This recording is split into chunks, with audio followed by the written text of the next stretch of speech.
ತಿರುಪತಿ ದೇವರ ದರ್ಶನ rush actually ಸ್ವಲ್ಪ ಕಡಿಮೆ ಇದೆ ಇವತ್ತು, ಪರವಾಗಿಲ್ಲ, ಆರಾಮಾಗಿ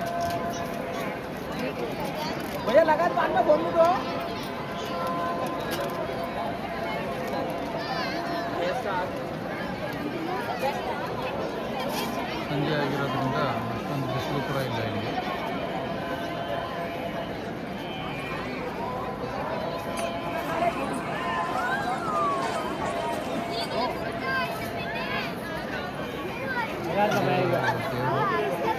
ಇಲ್ಲಿ ಹೋದರೆ ವರಹ ಸ್ವಾಮಿ ಇರುತ್ತೆ, ರಥ ಆ್ಯಕ್ಚುಲಿ ವರಹ ಸ್ವಾಮಿ ದರ್ಶನ ಮಾಡ್ಕೊಂಬಿಟ್ಟು ಆಮೇಲೆ ನೀವು ಅವತ್ತು ಕೂಡ ಎಲ್ಲರೂ ಕೂಡ ಈ ದೇವಸ್ಥಾನಕ್ಕೆ ಒಳ್ಳೆಯದು.